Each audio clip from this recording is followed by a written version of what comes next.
എല്ലാ കൂട്ടുകാർക്കും പുതിയൊരു വീഡിയോയിലേക്ക് സ്വാഗതം. എൻ്റെ കുക്കിങ്ങും ദിനചര്യകൾക്കുമൊപ്പം നിങ്ങൾക്ക് ഉപകാരപ്പെടുന്ന ചില അറിവുകൾ പങ്കുവെക്കാനാണ് ഈ വീഡിയോ. പറയുന്ന കാര്യങ്ങൾ മാത്രം ശ്രദ്ധിക്കുക. വിഷ്വൽസ് ശ്രദ്ധിക്കേണ്ടതില്ല. എഡ്യൂക്കേഷണൽ പർപ്പസ് മാത്രം ഉദ്ദേശിച്ചുള്ള ഈ വീഡിയോ കല്യാണം കഴിച്ചവർ മാത്രം കാണാൻ ശ്രമിക്കുക. വീഡിയോ ഉപകാരപ്രദമാണ്, മറ്റുള്ളവരും അറിയേണ്ടതാണ് എന്ന് തോന്നുന്നുവെങ്കിൽ ഷെയർ ചെയ്ത് സപ്പോർട്ട് ചെയ്യാൻ മടിക്കരുത്. അപ്പോൾ നമുക്ക് വീഡിയോയിലേക്ക് കടക്കാം. പുരുഷന്മാർക്കും അനുഭവിക്കാം ഒന്നിലേറെ തവണ രതിമൂർച്ച.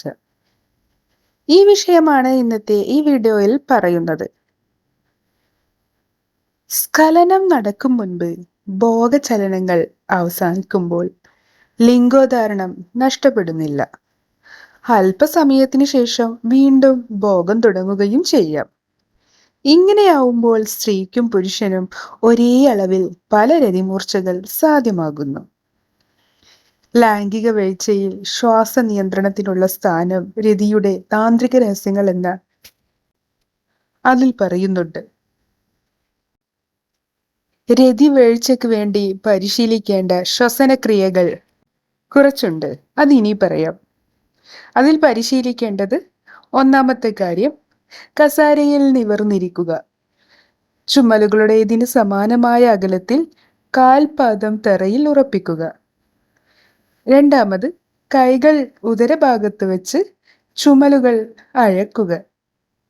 3, ആമാശയം വികസിക്കും വരെ ശ്വാസം വലിക്കുക. 4, ആമാശയം ഉള്ളിലേക്ക് വലിച്ച് ശക്തിയായി ശ്വാസം പുറത്തേക്ക് വിടുക.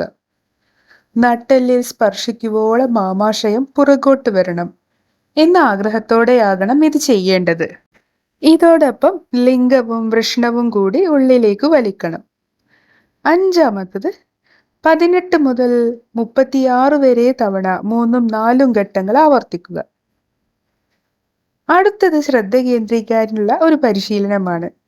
പങ്കാളിയുടെ വികാരങ്ങളിലേക്കും ശരീരത്തിന്റെ പ്രതികരണങ്ങളിലേക്കും ശ്രദ്ധ കേന്ദ്രീകരിക്കേണ്ടത് ശരിയായ ലൈംഗിക വീഴ്ചയ്ക്ക് അത്യാവശ്യമാണ്. അപ്പൊ രണ്ടാമത്തെ പരിശീലനം അഥവാ ഒന്നാമത്തത്, ഉദരം വികസിപ്പിച്ച് സാവധാനം ശ്വസിക്കുകയും ഉദരം ചുരുക്കി നിശ്വസിക്കുകയും ചെയ്യുക.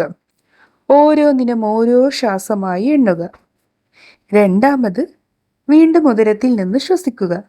1 മുതൽ 100 വരെ എണ്ണിക്കൊണ്ട് ശ്വസനം തുടരുക.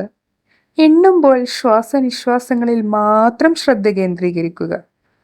3, ശ്രദ്ധ പതറി എന്ന് തോന്നിയാൽ എണ്ണൽ 1 മുതൽ വീണ്ടും തുടങ്ങുക.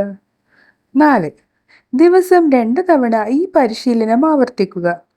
ശ്വാസത്തിൽ മാത്രം ശ്രദ്ധിച്ച് 1 മുതൽ 100 വരെ എണ്ണാനുള്ള ശേഷി സ്വന്തമാക്കുകയാണ് ഇതുവഴി ചെയ്യേണ്ടത്.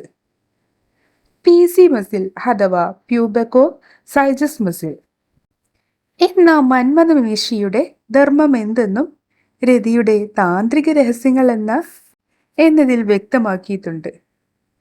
രതിമൂർച്ചയുടെ ആനന്ദം ശരീരമാകെ പടർത്തുന്ന എണ്ണമറ്റ വികാസ സങ്കോചങ്ങളുടെ സംവിധാനം നിർവഹിക്കുന്നത് തന്നെ ഈ പേശികളാണ്. മന്മഥ പേശികളിന്മേലുള്ള നിയന്ത്രണം സ്വായത്തമാക്കിയാൽ പുരുഷന്മാർക്ക് സ്ഖലനമില്ലാതെ തന്നെ രതിമൂർച്ച അനുഭവിക്കാനാവുമെന്ന് ഭാരതീയ യോഗാശാസ്ത്രങ്ങളും വിശദമാക്കിയിട്ടുള്ളതാണ്. പ്രോസ്റ്റേറ്റ് ഗ്രന്ഥിയുടെ ചുറ്റുമുള്ള പേശികളിലേനാണ് ഈ തരത്തിലുള്ള ആധിപത്യം സ്ഥാപിച്ചെടുക്കേണ്ടത് എന്ന് മാത്രം.